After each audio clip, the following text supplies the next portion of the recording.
हम्म, तो आज हम स्टार्ट करते हैं संबंध और फलन। ये हमारे पास 12th क्लास का मैथ्स है, ठीक है। तो इसमें सबसे पहले आपको नॉलेज होना चाहिए किसके बारे में। सबसे पहले इसके बारे आपको पता होना चाहिए कि सेट क्या होता है, समुच्चय, ठीक है। अब बात करते हैं कि ये समुच्चय क्या होता है। समुच्चय क्या होता है, तो हमने क्या कहा कि समुच्चय जो होता है वो एक परिमित संख्या है, मतलब परिभाषित संख्याओं का समुच्चय, परिभाषित संख्याओं का समूह, समूह है ना। समूह क्या कहलाता है, समुच्चय कहलाता है। अब परिभाषित संख्याओं का समुच्चय कहलाता है। अब परिभाषित संख्याएं, इससे क्या समझते हैं, या हम इसको क्या बोलेंगे कि वेल डिफाइंड कलेक्शन ऑफ, इसको इंग्लिश में हम ऐसे बोलेंगे collection of well defined element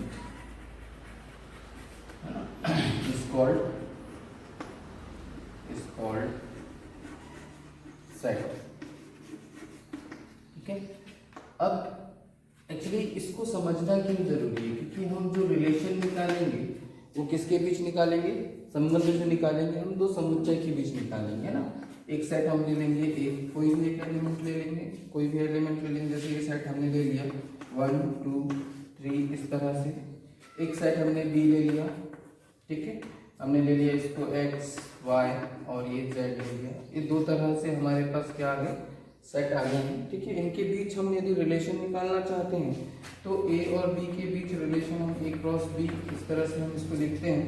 तो आपने पढ़ा होगा 11th क्लास में, आप जानते हैं कि इसको हम क्रमिक युग्म बोलते थे। अब इसमें कैसे करते थे, इस तरह से हम रिलेशन निकाल सकते थे 1x और 2x, ठीक है, और फिर 1x 2x, सॉरी ऐसे ले सकते हैं इसको 1x 1y, फिर 1z है ना, 2x, फिर 2y एंड 2z, इस तरह से। और इसके बाद हम क्या लिख सकते थे, ये लिखा हमने। इसके बाद हम यहाँ पर लिखते थे 3x 3y एंड 3z। ये एक्चुअली हो क्या रहा है, ये रिलेशन है किसके बीच, ए से बी के बीच हमारे पास ये एक रिलेशन का सेट आ गया, ठीक है। इस तरह से हम रिलेशन, हम लोगों ने क्या है 11th क्लास में बेसिक नॉलेज हम लोगों ने ले लिया है, ठीक है। 12th क्लास में हम इन संबंध के बीच में, अब ये जो संबंध होगा उसको और हम थोड़ा सा समझेंगे कि किस किस तरह से इस संबंध को और हम देखते हैं, है ना। तो ये जो हमारे पास समुच्चय है, इसको भी समझने के लिए सबसे पहले आपको पता होना चाहिए परिभाषित संख्याओं का समूह जो होता है। दूसरी बात ये कि जो भी हमारे पास, अब समुच्चय में हमारे पास नंबर्स भी होते हैं, नंबर्स भी आपको इसके नंबर्स का नॉलेज भी होना जरूरी है। जैसे नेचुरल नंबर है, नेचुरल नंबर दैट मीन्स प्राकृतिक संख्याएं जो 1 से स्टार्ट होंगी 1 2 3 कहाँ तक, इनफाइनाइट तक जाएंगी, ये नेचुरल नंबर है, ठीक है। अच्छा, इसमें भी हमने पढ़ा हुआ है कि समुच्चय जो होते हैं वो कितने प्रकार के होते हैं। तो आप लोगों ने भी समुच्चय को भी डिफाइन करके रखा हुआ है, उसको भी आप लोगों ने समझा है कि अपरिमित समुच्चय, परिमित समुच्चय, मतलब फाइनाइट सेट, इनफाइनाइट सेट, इन सब चीज़ों के बारे में आप जानते हैं, ठीक है। अच्छा, दूसरी बात ये संबंध होता क्या है, तो इसको एक रिलेशन बताता है कि नहीं, दो चरों के मध्य एक रिलेशन जो बताता है। मतलब हमारे पास मान लीजिए x और y दो एलिमेंट, दो अलग अलग चर है ना। x एक चर है और y एक चर है, इन दोनों के बीच कोई एक रिलेशन होगा। जैसे हमने इसको इस तरह से डिनोट करते हैं, नोटेट करने का तरीका हमारा क्या है, x r y, रिलेशन को हम दर्शाते ऐसे हैं, ठीक है। या हम बोलेंगे x y रिलेशन में, एक रिलेशन में है, x और y के बीच एक रिलेशन बना हुआ है। अब वो क्या है वो हम देखेंगे, वो डिफाइंड है, डिफाइंड किया होगा, ठीक है, कहीं ना कहीं। तो हमारे पास ये x, तो x क्या है, तो हम बोलेंगे सेट A का एक एलिमेंट है, ठीक है। ये एक सेट है जो जिसमें x टाइप के क्या है एलिमेंट्स हैं, ठीक है। ये एक सेट B है जिसमें y टाइप के एलिमेंट हैं। इन दोनों के बीच एक कोई रिलेशन है, उसको हमको डिफाइन करना है, उसी को हम क्या बोलेंगे, संबंध बोलेंगे। जैसे एक सिंपल सी बात है कि रिलेशन अपन जैसे एक और ऐसे भी ले सकते हैं कि जैसे मान लो अपन एग्जाम्पल में, एक एग्जाम्पल के थ्रू अपन ले सकते हैं कि दिल्ली है ना, ये राजधानी है, किसकी राजधानी है, हाँ किसकी राजधानी है, भारत की, है ना, ये भारत की। भोपाल राजधानी है, किसकी राजधानी है, मध्य प्रदेश की, मध्य प्रदेश की, है ना। अभी अपन क्या लेते हैं, रायपुर किसकी राजधानी है, राजधानी है, राजधानी है, किसकी राजधानी है, तो छत्तीसगढ़ की राजधानी। ठीक है, एक रिलेशन है। ठीक है, जैसे हमने बोला सीता पत्नी किसकी है, राम की, है। तो ये क्या है, ये जो हमारे पास है, ये जो हमारे पास आया है, that is relation, that is x, x कुछ भी हो सकता है, एनीथिंग, ओके। और ये क्या है हमारे पास, वाई, क्लियर है। तो ये एक्स हो गया और ये वाई हो गया, और ये इसके बीच क्या हो गया, रिलेशन। तो इसको हम इस तरह से समझ सकते हैं। ठीक है, और समझने के लिए हमारे पास और भी चीजें हैं, ठीक, तो उसको और हम समझेंगे क्या। अभी तो ये चीज समझ में आ गई, क्लियर हो गई। ठीक है, अब इसको गणितीय रूप में भी हम देखते हैं, तो उसको हम कैसे देखेंगे, चलिए देखते हैं।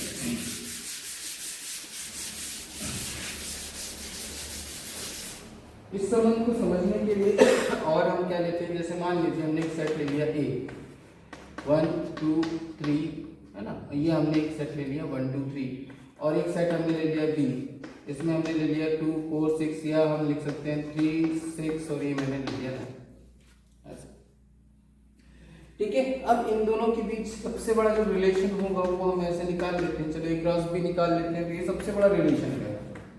ठीक है, ये सबसे बड़ा रिलेशन कहलाएगा, एक क्रॉस भी हम ले लेते हैं, तो ये हमारे पास क्या होगा, 1 3, फिर 1 6, फिर 1 9, फिर 2 3, 2 6, 2 9, फिर 3 3, 3 6, है ना, और ये हमारे पास क्या हो जाएगा, 3 9, इस तरह से। तो ये हमारे पास क्या निकल गया, एक रिलेशन निकल गया, इन दोनों सेट के बीच हमारे पास क्या निकल गया, रिलेशन निकल गया। ठीक है, ये सबसे बड़ा रिलेशन कहलाएगा। उसके बाद यदि हम क्या करते हैं, यदि हमने ए क्रॉस बी ले लिया है, इनके बीच हमने ये रिलेशन अपने पास मिल गया। अच्छा, और ऐसे क्वेश्चन भी कहा जाता है कि इनके बीच कितने रिलेशन होंगे, नंबर ऑफ रिलेशंस क्या होंगे, तो दैट इज डिपेंड। जैसे अपन ये बोलते हैं कि ए में कितने एलिमेंट है, तो 1 2 3, कितने एलिमेंट है, 3, है ना। तो यहाँ पर ए के एलिमेंट को मैं एन से दिखाता हूँ, ठीक है, और यदि बी के एलिमेंट को मैंने किससे दिखा दिया, एम से, इसमें भी 3 है ना। तो टोटल नंबर ऑफ रिलेशंस वो कितने होते हैं, तो 2 to the power m cross n, मतलब इन दोनों के बीच कितने रिलेशन बनाए जा सकते हैं, तो वो कितनी संख्या है, तो 2 to the power m cross n। That means ये कि n की वैल्यू कितनी होगी, तो यहाँ पर कितने एलिमेंट हैं, इसके एलिमेंट को हमने m बोला, ये a के एलिमेंट को हमने n बोला, और b के एलिमेंट को हमने क्या बोल दिया, m बोल दिया। अर्थात टोटल रिलेशन कितने हो जाएंगे, तो 3 क्रॉस 3 मतलब 2 टू द पावर 9। इतने रिलेशन 2 टू द पावर 9, मतलब आप सोच सकते हैं कि कितने सारे रिलेशन होंगे इन दोनों के बीच। ओके, एक रिलेशन में डिफाइन करता हूँ, मान लीजिए, अच्छा इसको हम एक को हम दो तरीके से इसको प्रदर्शित भी करते हैं ना, एक को हम बोलते हैं रोस्टर फॉर्म, रोस्टर ग्रुप, और एक होता है सारणीबद्ध, सारणीबद्ध, है ना। तो दो तरीके से हमने 11th क्लास में सीखा हुआ भी है कि एक सारणीबद्ध होता है और एक रोस्टर ग्रुप होता है, ठीक है। तो जो हम संख्यात्मक रूप में लिखते हैं उसको हम बोलते हैं सारणीबद्ध, है ना। सीरीज जो होता है ना, उसको हम बोलते हैं सारणीबद्ध बोलते हैं। और जो हम इस तरह से लिखते हैं, किस तरह से, जैसे मान लो मैं आपको लिख के बता रहा हूँ कि एक रिलेशन हमने डिफाइन किया ए और बी के बीच, ठीक है। हमने क्या किया, x वाई, ठीक है, एक्स वाई इस प्रकार हैं या सच दैट हमने ऐसे लिख दिया कि x इज ग्रेटर देन, या हम ऐसे लेते हैं इसको ऐसे ले लें x is equals to y, ऐसा ले लिया। चलो इस प्रकार है कि x is equals to y for all, ऐसे लिख दो for all x belongs to a and y belongs to b, इस तरह से लिख दो। ठीक है, एक रिलेशन हमने डिफाइन कर दिया किसके बीच, a और b के बीच।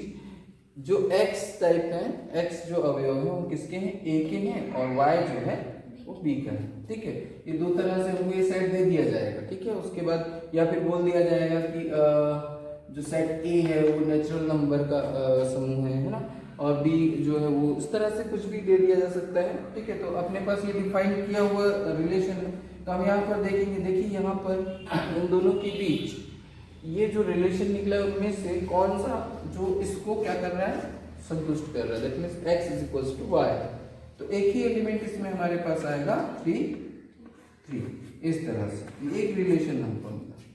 Is that clear?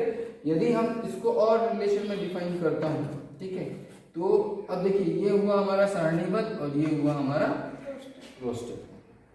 ठीक है, इसी तरह से अब अपन एक चीज और लेते हैं, इसी में एक एग्जांपल ले लेता हूं मैं कि मैंने ले लिया एक्स वाई। ठीक है, यहां पर अपन एक इसको डिफाइन करते हैं, इसको मैं ऐसे डिफाइन कर देता हूं कि such that x divided by या y डिवाइडेड बाय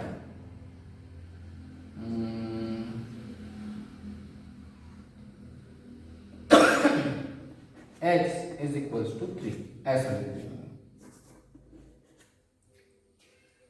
ठीक है, और for all x belongs to a and y belongs to what, b, ये इस तरह से ले लिया।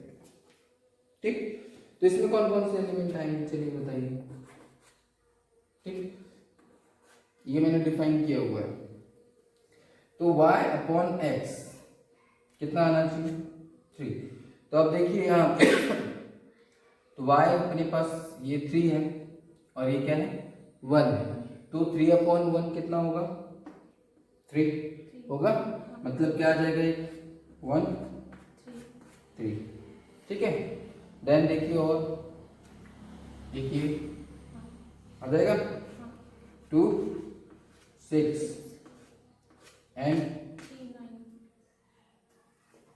ये नहीं, ये होगा 3 9, ये तो एक रिलेशन हमको ये मिल गया। तो देखिए ये ऐसे ऐसे टोटल कितने relation, 2 to the power 9 that can not be find, मतलब फाइंड किया जा सकता है, बट ऐसे रिलेशन अपने क्या होंगे, तैयार होते जाते हैं। ठीक है, अब इसी में यदि अपन इसको लेते हैं थोड़ा सा और इसको समझ लेते हैं। ठीक है, जैसे मान लीजिए मैंने ये तो ले लिया। ठीक, अब यहाँ पर अब मुझे लगता है कि आपको रिलेशन निकालना तो आ जाएगा, निकाल पाओगे मेरे ख्याल से, रिलेशन आप निकाल सकते हो। ठीक है, अब इसमें अपने पास हमको निकालना है, मान लो ऐसे दो सेट हमको दिए गए हैं, एक सेट ए है और इसी का अपन ने क्या किया, ए क्रॉस ए, मतलब ए और ए के बीच ही रिलेशन निकाला हमने आर। ठीक है, तो क्या मिल जाएगा बताइए, 1 1 1 2 है ना, 1 3, फिर 2 1 2 2 2 3 3 1 3 2 एंड 3 3। ये क्या निकल गया, ए और ए क्रॉस ए, मतलब हमको ये सबसे बड़ा रिलेशन मिल गया। ठीक है, अब इसमें जो मेन क्वेश्चन है वो अराइज होता है, कैसे होता है, तो हमको तुल्यता संबंध दिखाना होता है। इसमें क्या दिखाना होता है, हमको तुल्यता संबंध, इक्विवेलेंस रिलेशन हमको बताना होता है। तो ये जो तुल्यता संबंध है इसको हम बोलते हैं इक्विवेलेंस, वैलेंस रिलेशन बताना होता है। तो इक्विवेलेंस रिलेशन बताने के लिए सबसे पहली बात हमको तीन चीजें प्रूव करनी है। क्या प्रूव करनी होती है? तीन चीजें। सबसे पहले हमको क्या बताना होता है कि वह क्या होने चाहिए? स्वतुल्य। ये रिलेशन है, ये जो हमारे पास रिलेशन आया ए और ए के बीच जो रिलेशन आया है वो क्या होना चाहिए? स्वतुल्य होना चाहिए। दूसरा क्या होना चाहिए? तो दूसरा हमारे पास एक तो सममित होनी चाहिए। स्वतुल्य इसको हम क्या बोलते हैं? तो एक तो सममित, तीसरा संक्रामक, है ना? इसको क्या बोलते हैं? Transitive property. ट्रांजिटिव प्रॉपर्टी बोला जाता है इसको, है ना? सममित को क्या बोलते हैं अपन? Reflexive relation. ओके, अच्छा ये रिफ्लेक्सिव रिलेशन है, इसको हम बोलते हैं रिफ्लेक्सिव रिलेशन, है ना? और उसके बाद ये जो हमारा सममित होता है वो क्या होता है? Symmetric relation. सिमेट्रिक ये तीनों चीजें हमको, यदि हम ये तीनों चीजें प्रूफ कर देते हैं तो ये वाला जो रिलेशन होगा वो क्या हो जाएगा? इनके बीच इक्विवेलेंस रिलेशन हो जाएगा। इक्विवेलेंस रिलेशन हो जाएगा। तो इक्विवेलेंस रिलेशन के लिए हमको ये तीनों चीजें इसमें हमको चेक करनी होगी, तीनों चीजों को देखना होगा। और ये जो तीनों चीजें सही होती हैं, यदि ये तीनों चीजें हो जाती हैं, ये रिलेशन यदि तीनों कंडीशंस को क्या करता है? फुलफिल कर देता है, तो वो रिलेशन क्या कहलाएगा? इक्विवेलेंस रिलेशन कहलाएगा। वो क्या कहलाएगा? तुल्यता संबंध कहलाएगा। क्या कहलाएगा? तुल्यता संबंध कहलाएगा। अब ये जो तुल्यता संबंध है, इसके लिए तीनों कंडीशन हम कैसे चेक करेंगे वो हम देखते हैं। तो सबसे पहले हम क्या देखेंगे? स्वतुल्य। ठीक है, तो वो कैसे चेक करते हैं अपन देखते हैं यहाँ पे। तो स्वतुल्य चेक करने के लिए हमारे पास क्या है? तो हमारे पास देखिए, हम स्वतुल्य चेक कर रहे हैं, तो पहले स्वतुल्यता कैसे देखेंगे अपन, या हम इसको बोलते हैं रिफ्लेक्शन। रिफ्लेक्शन किसी भी रिलेशन को रिफ्लेक्सिव हम कब कहेंगे? तो हम ये देखते हैं कि कोई भी रिलेशन हमारे पास है, ये सबसे बड़ा रिलेशन है, ठीक है? कोई भी रिलेशन हमारे पास होंगे तो उसमें क्या होना चाहिए? तो हम बोलते हैं कि यदि ए है ना, हमने ऐसे बोला कि यदि ए बिलोंग्स टू आर और ए बिलोंग्स टू व्हाट? ए, है ना? मतलब ये कि जो अपने पास एलिमेंट है ए का, हमने ए जो है, ये स्मॉल ए जो है, उस ए का एलिमेंट, चाहो तो आप ए की जगह इसको एक्स लिख सकते थे, एक्स, है ना? या इसी को अपन क्या कर सकते थे? ये एक्स, या इसको हम लिखेंगे एक्स आर एक्स। यदि ऐसा कुछ है हमारे पास, ठीक है, ऐसा रिलेशन, ऐसा कोई संबंध हमारे पास इस रिलेशन में है ना, तो हम उसको क्या बोलेंगे? स्वतुल्य। वह खुद के बराबर हो या खुद से रिलेशन हो, उसका जो रिलेशन हो वो खुद से होना चाहिए, है ना? खुद से होना चाहिए मतलब एक्स का एक्स से रिलेशन होना चाहिए, है ना?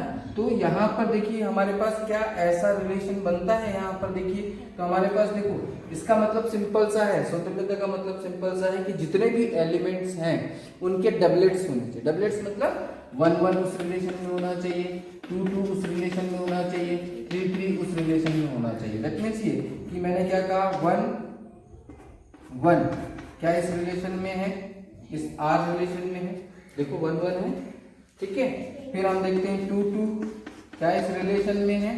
चेक करिए, है, ठीक है ना? फिर हम ये लेते हैं कि 3 इस रिलेशन में है, देखिए है ना? तो देखिए यहाँ पर इन सब के मतलब ये जितने भी एलिमेंट होंगे, है ना, उन सब के डबलेट्स क्या होने चाहिए? उसके रिलेशन में होने चाहिए। तब हमारे पास क्या होगा? वो रिलेशन कैसा होगा? यदि ऐसा है तो हम बोलेंगे कि रिलेशन जो आर है, रिलेशन आर इज, क्या बोलेंगे अपन इसको? रिफ्लेक्सिव, या हम बोलेंगे कि यह एक स्वतुल्य संबंध है। ठीक है, आपका एकदम दिमाग में एकदम क्लिक करना चाहिए कि इन जो भी एलिमेंट हमको गिवन है, दिए हुए हैं, उन सब के डबलेट्स कहाँ होने चाहिए, इस रिलेशन में होने चाहिए। Is that clear? चलिए, तो ये चीज समझ में आ गई। लिखने का तरीका आपका ये होगा, ये कंडीशन है, पहली कंडीशन कि यदि x belongs to r, x की जगह आप a भी ले सकते थे, है ना, या उसको ऐसा भी लिखा जा सकता है। दोनों तरीके हैं बेटा, आपके तरीके ये दोनों हैं। और चेक करने के लिए आप यहाँ पर देख सकते हैं, यहाँ पे एलिमेंट्स को चेक कर सकते हैं 1 1। तो ये जितने भी एलिमेंट हैं इनके डबलेट से भी इस रिलेशन में है, तो वो कैसा होगा, स्वतुल्य होगा। Is that clear?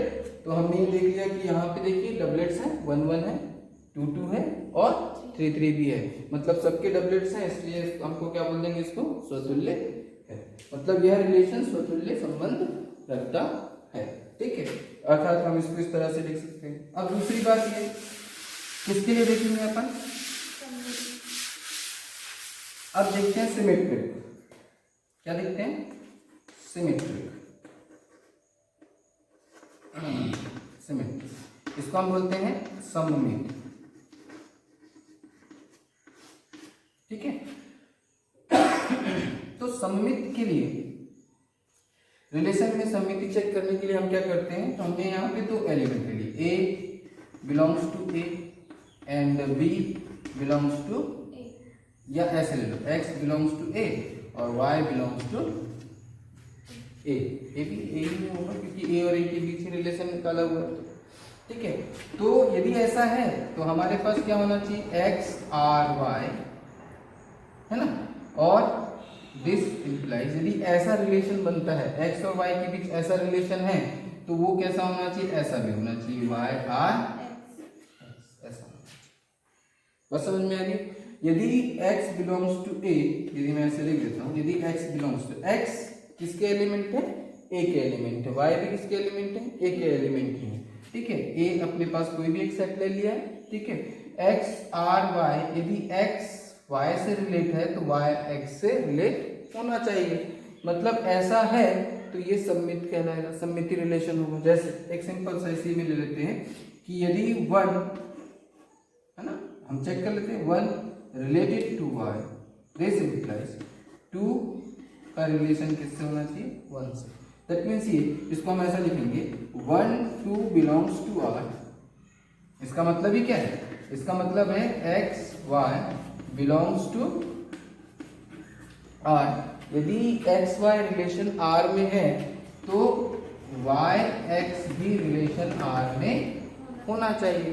तो यदि 1 2 रिलेशन, ठीक, तो वही चीज हमने देखा यहाँ पे किसके लिए, संक्रामक के लिए हम क्या देखेंगे, तो a b belongs to r, ये ले लिया, और b c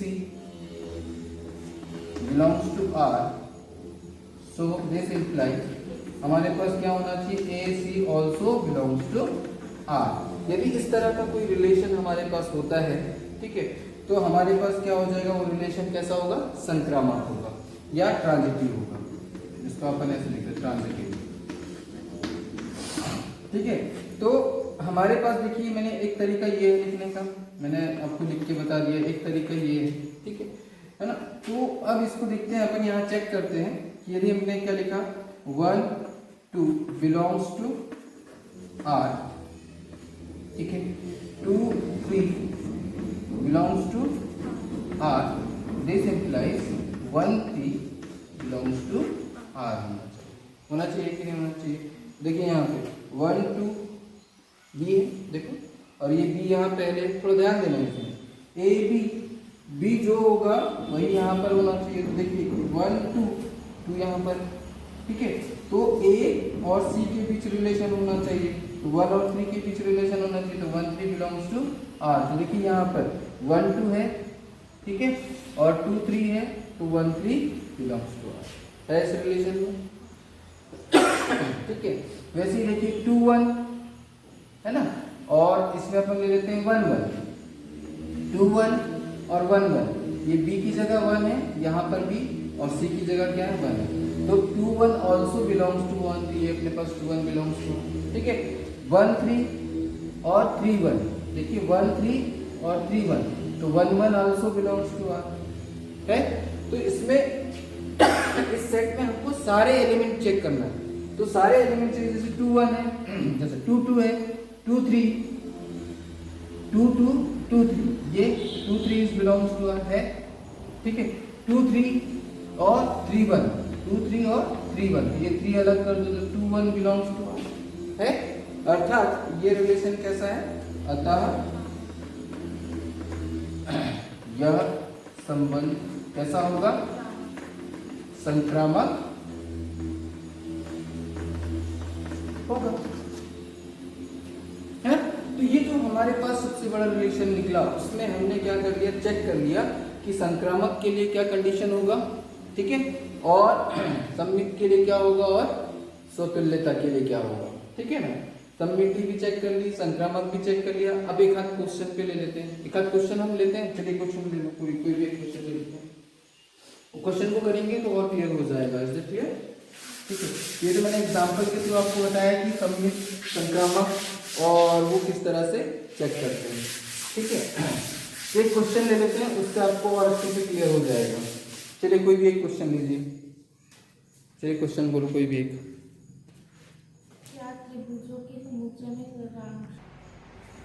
देखिए क्वेश्चन यहाँ पे दिया हुआ है, क्या त्रिभुजों के समुच्चय में सर्वांग सम संबंध तुल्यता संबंध होता है, ठीक है ना।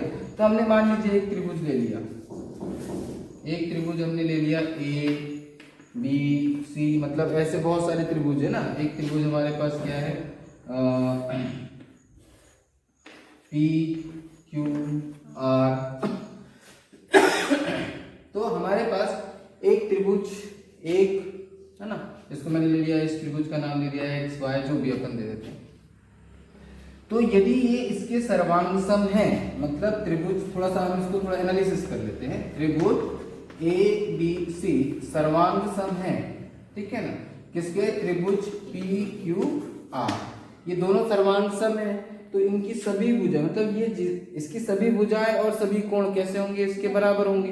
अर्थात यदि इस त्रिभुज को उठा करके मैं यहाँ रख दूं तो ये एक दूसरे को ढक लेंगे, ठीक है। तो एक चीज, अब जैसे मैं इसकी बात करता हूं त्रिभुज एबीसी की, तो त्रिभुज एबीसी, देखिए मैं यहां पर लेता हूं त्रिभुज एबीसी, क्या खुद के सर्वांग सम होगा, त्रिभुज एबीसी के सर्वांग सम होगा, होगा कि नहीं होगा भाई। एबीसी को मैं दो तरीके से बना लेता हूं, एक त्रिभुज एबीसी ये है और एक त्रिभुज एबीसी ये है, क्या दोनों एक दूसरे को ढाक लेंगे, यस और नॉट, हाँ, बात समझ में आ रही है। अर्थात यदि मैं इसको क्या बोल दूं ए, है ना, और ए के बीच रिलेशन क्या है, रिलेशन क्या है हमारा, सर्वांग, रिलेशन क्या है, सर्वांग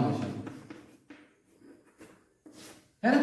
तो मैं इसको क्या ऐसा लिख सकता हूं कि यदि मान लो मेरे पास एक सेट है, क्या ए सेट है, और ये सर्वांग सम त्रिभुजों का समुच्चय, मैं ऐसे लिख लेता हूं, माना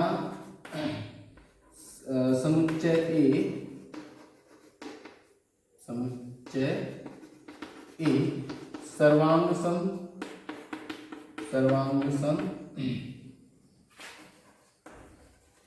त्रिभुजों का समुच्चय है ना। तो कोई भी त्रिभुज मैंने ले लिया, मान लीजिए एक त्रिभुज एक्स ले लिया, ठीक है, x belongs to A, then क्या जो x त्रिभुज होगा, इसको मैंने x त्रिभुज बोल दिया, तो क्या ये ABC खुद के सर्वांग सम होगा, तो हमने बोला हाँ होगा, क्यों नहीं होगा, ठीक है। तो मैंने यहाँ पे कहा x, इसमें रिलेशन क्या है, x सर्वांग सम x, ये क्या है रिलेशन x, मतलब ये जो त्रिभुज ABC है वो खुद के सर्वांग सम होगा, तो हमने बोला हाँ। अतः हम क्या बोलेंगे, अतः यह क्या होगा, रिफ्लेक्सिव होगा, स्वतुल्य होगा, स्वतुल्य होगा, क्यों, क्योंकि x खुद के सर्वांग सम होगा, ABC त्रिभुज जो है वो खुद के बराबर होगा, तो एक तरीका अपना लिखने का ये इस तरह से आप लिख सकते हैं, ठीक है।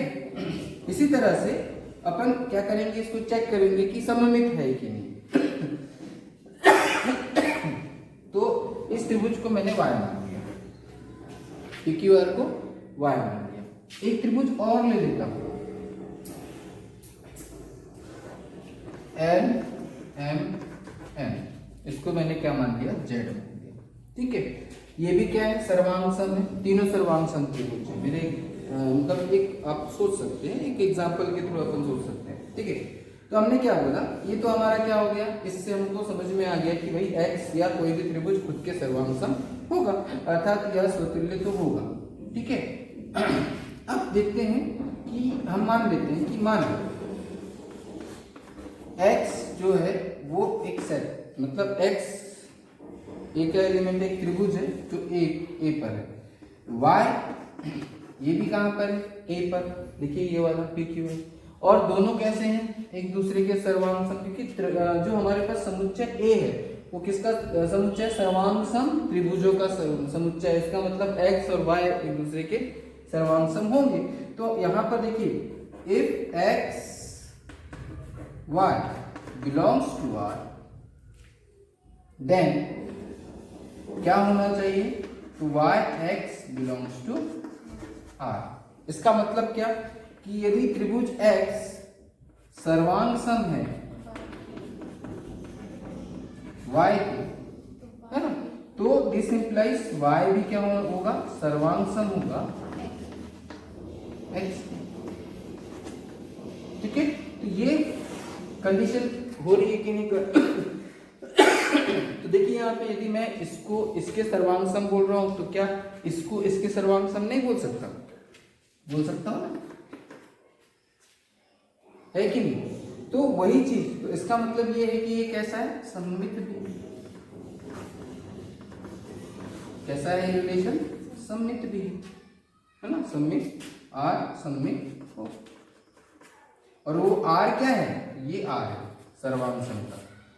त्रिभुजों के बीच जो रिलेशन बताया उसने क्या बोला है कि सारे त्रिभुज कैसे हैं, सर्वांग सम है, अर्थात x और y के बीच सर्वांग समता का संबंध। Is that clear?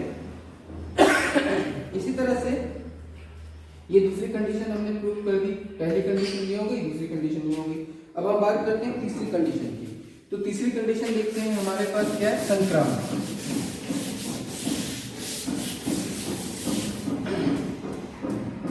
संक्रामक में हम देखेंगे तो हम यहाँ पर फिर से देखेंगे, माना भाई एक x belongs to A, x क्या है, त्रिभुज, कौन सा त्रिभुज, ए बी, y क्या है, त्रिभुज है, तो मैं वहां पे y भी लिख देता हूँ, it also belongs to A, and z भी क्या है अपने पास, तो ये सारे के सारे क्या है, एक दूसरे के सर्वांग सम है। अर्थात मैंने ऐसा लिखा x y belongs to r and y z belongs to r, so this implies x z belongs to R होना चाहिए, ठीक है। इसका मतलब क्या है कि x सर्वांग सम है किसके, सर्वांग सम y के, है ना, y सर्वांग सम, सॉरी y सर्वांग सम किसके है, सर्वांग सम z के। तो हमारे पास क्या है, x सर्वांग सम किसका होगा, z का होगा कि नहीं होगा, आप चेक कर लीजिए। ये दोनों यदि एक दूसरे के सर्वांग सम है, ये दोनों एक दूसरे के यदि सर्वांग सम है, तो ऑब्वियसली ये दोनों भी एक दूसरे के क्या होंगे, सर्वांग सम होंगे, सीधी सी बात है, क्लियर है कि नहीं। अर्थात ये कैसा होगा, सममित भी होगा। तो इस तरह से आप इसको क्या कर सकते हैं, प्रूव कर सकते हैं। आप चाहें तो एक एग्जाम्पल ले सकते हैं या फिर आप उसको थ्योरेटिकली उसको समझा सकते हैं, है ना। तो लिखने का तरीका ऐसे भी आप लिखना चाहें तो लिख सकते हैं, और ये भी आपका क्लियर। ठीक है, नेक्स्ट देखते हैं, नेक्स्ट क्वेश्चन पे आते हैं। तो देखिए यहाँ पे हमारे पास एक समुच्चय है A 1 2 3 4 5 6 में R x y सच है इस प्रकार की y भाज्य है x से। तो देखिए हमारे पास जो रिलेशन है पहले उसको हम आइडेंटिफाई करते हैं। जो रिलेशन हमको दिया गया है, देखो ये परिभाषित है, x y सच दैट इस प्रकार है कि y भाज्य है किससे, x से, y भाज्य है x से, मतलब सीधी सी बात क्या हो जाएगा बताओ। तो x से भाज्य है, मतलब हम x y लेते हैं तो क्या आ जाएगा इसमें 1 1 2 2 इस तरह से आ जाएगा। तो इसमें देखेंगे अपन y भाज्य है x से, तो अपने पास क्या क्या आ जाएगा, एक्स वाई अपन लेते हैं, y भाज्य है x, तो एक तो 1 1 हो जाएगा है ना, y भाज्य है x है ना, और 2 4 1 1 फिर 2 4 है ना, फिर 2 2 हो जाएगा है ना, फिर 2 4 2 6, ठीक है। और y भाज्य x से x 1 1 2 तो आएगा नहीं, 1 2 1 3 भी नहीं आएगा ना, है ना, ये हो जाएगा 3 3 हो जाएगा, 3 6 हो जाएगा है ना, और 4 4 हो जाएगा, 5 5 हो जाएगा, और 6 6 हो जाएगा है ना। तो यहाँ और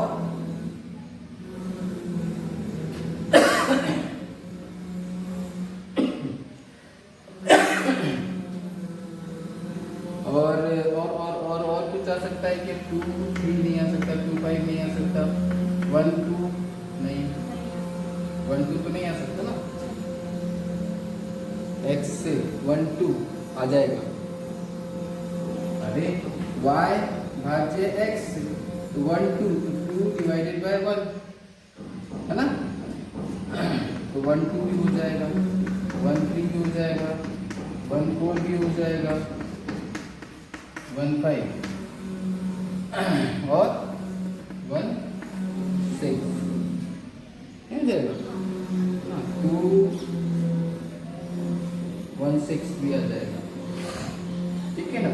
और क्या क्या आ जाएगा, तो 1 1 1 1 से सारा कुछ है ना, फिर y भाज्य है x, ठीक, तो 1 भाज्य होगा सभी को है ना, 2 भी 2 4 का 2 2 का हो जाएगा है ना, इस तरह से अपने पास में भी। चलो ये है, अब ये जो रिलेशन हमको मिला है ना, इस रिलेशन को हमको क्या करना है, चेक करना है कि क्या ये सममित है। तो सबसे पहले हम देखेंगे कि क्या इसमें जो 1 2 3 4 5 6 सबके डबलेट्स हैं क्या, सबसे पहले ये चेक करो। देखने का तरीका फिर से अब समझ गए कि सममिति किसको कहेंगे। तो देखो 1 1 है, 2 2 है, 3 3 है, 4 4 है, 5 5 है, 6 6 है। देखने से क्या होगा, मतलब हम क्या कहेंगे, a if x belongs to a then x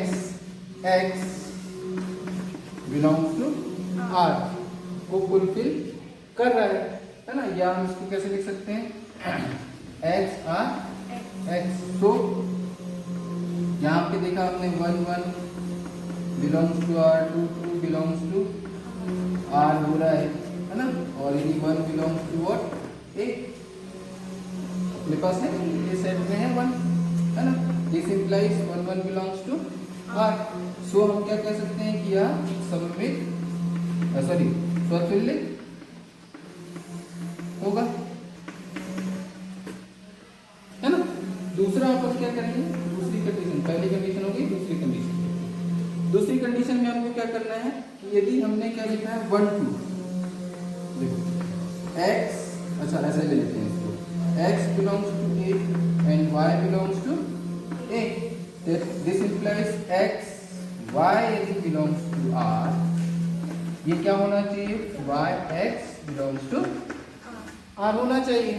तो एक एग्जांपल अपन लेते हैं, 1 belongs to a है and 2 belongs to a है, ठीक है।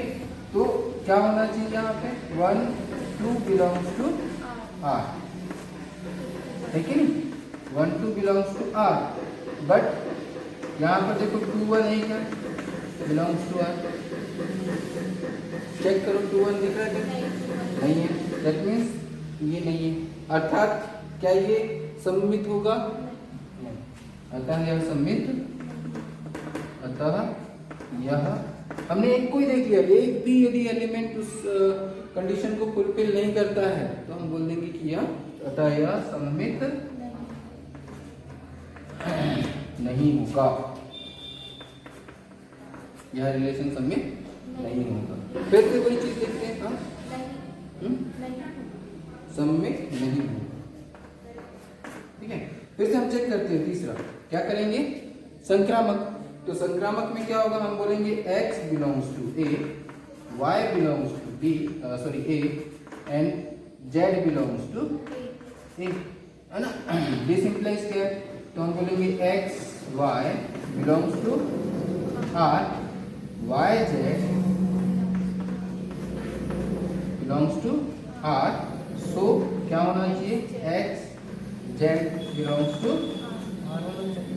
ओके, चलो लिखते हैं फिर से 2 4, है ना, 4 4 4, तो 2 4 बिलोंग्स टू r, ठीक है, ठीक है।